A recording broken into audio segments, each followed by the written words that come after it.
Bonjour tout le monde, j'espère que vous allez bien. Je suis votre prof Mariam Benkaroum et je vais vous présenter aujourd'hui le cours des parallélogrammes. Dans ce cours, on va voir les propriétés du parallélogramme, les démonstrations qu'on peut faire avec ces propriétés, ainsi que les parallélogrammes particuliers et l'aire d'un parallélogramme. Donc, on va commencer par un premier rappel sur les quadrilatères. Donc, dans ces deux figures, on a deux quadrilatères différents. Celui à gauche, c'est un quadrilatère normal avec quatre côtés et ces côtés ne sont pas croisés. Et celui à droite, c'est un quadrilatère avec des côtés croisés. Donc, on peut appeler celui à gauche un quadrilatère. ABCD, c'est un quadrilatère non croisé. Et celui à droite, on peut l'appeler un quadrilatère croisé. Dans la suite du cours, on va parler que des quadrilatères non croisés.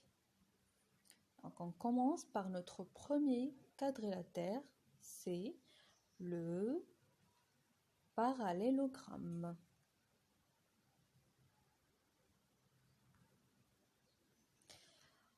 Une définition. Donc, si on prend deux droites parallèles et on les coupe toutes les deux par deux autres parallèles, alors il y a un quadrilatère qu'on a construit au milieu. Ce quadrilatère s'appelle le parallélogramme. Donc, on peut dire comme définition du parallélogramme, c'est un quadrilatère dont les côtés opposés sont parallèles. Chaque deux côtés opposés sont parallèles. Concernant les propriétés de ce quadrilatère, premièrement, il y a des propriétés qui concernent les diagonales. Et ce sont des propriétés, ou bien c'est une propriété qui est très souvent utilisée dans les démonstrations. Un parallélogramme est un quadrilatère dont les diagonales ont le même milieu. Donc, si vous voyez ici dans cette figure, la première diagonale et la deuxième diagonale se coupent en un point. Et ce point est à la fois le milieu de la première diagonale ainsi que la deuxième diagonale. Donc, si un quadrilatère est un parallélogramme, alors ces diagonales ont le même milieu. Et ce point, qui représente le milieu des deux diagonales, est aussi le centre de symétrie de ce parallélogramme.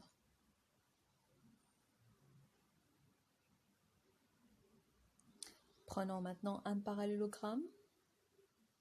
Il a ces deux côtés ces deux diagonales qui ont le même milieu.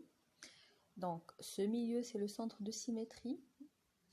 Alors, je peux conclure que ABCD, c'est un parallélogramme dont le centre est le point O. Donc, O, c'est le milieu de AC et O, c'est le milieu de BD. Alors, A, c'est le symétrique de C par rapport à O. D, le symétrique de B par rapport à O, ce qui nous donne les résultats suivants. Tout d'abord, on aura AB est égal à DC parce que ce sont deux côtés symétriques. Et AD égale à BC puisqu'ils sont aussi deux côtés symétriques. Et en même temps,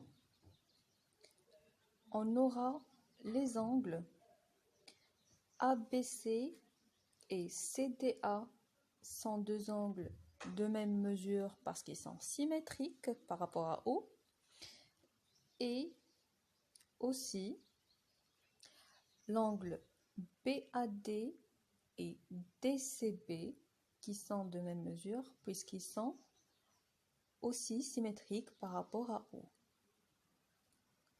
Comme conclusion finale, si un quadrilatère est un parallélogramme, alors ses angles opposés ont la même mesure et ses côtés opposés sont de même longueur.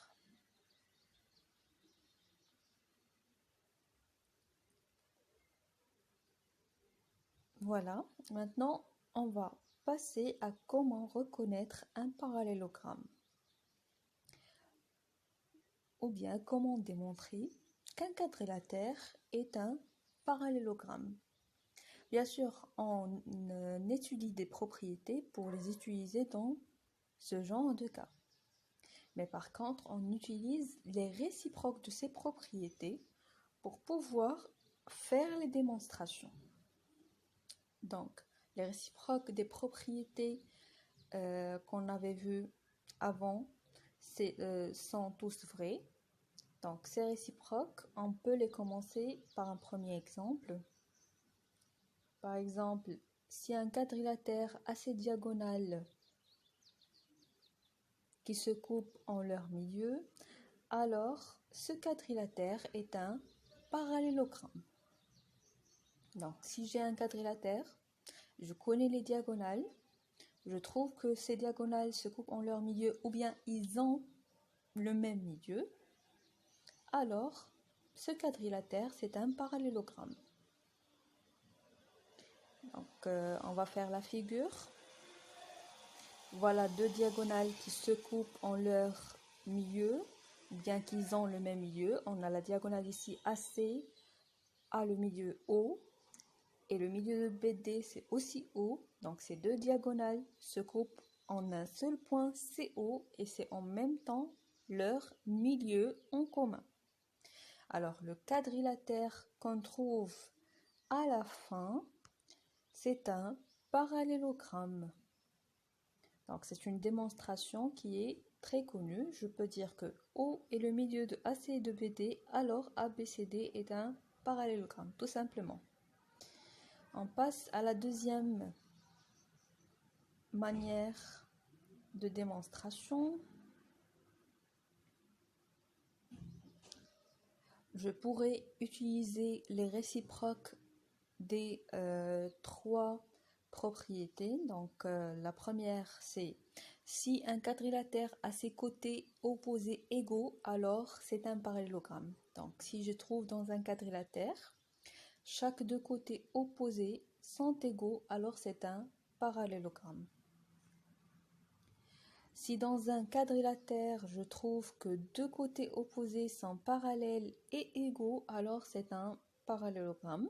Donc, supposons par exemple en tête, supposons que ABCD est un quadrilatère et j'ai AB comme longueur est égal à DC, en même temps AB est parallèle à DC, alors le quadrilatère en résultat c'est un parallélogramme.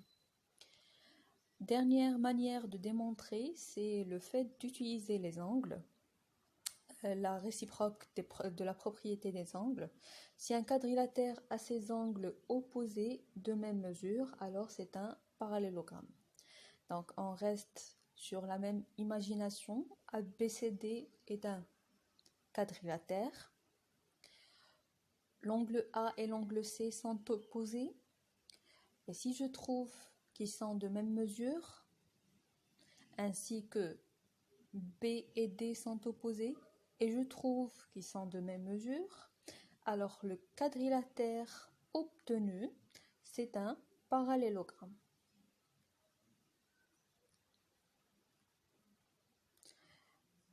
Les réciproques qu'on vient d'étudier maintenant peuvent nous permettre de, premièrement, tracer un parallélogramme, deuxièmement, reconnaître un parallélogramme, pour le connaître à travers une figure.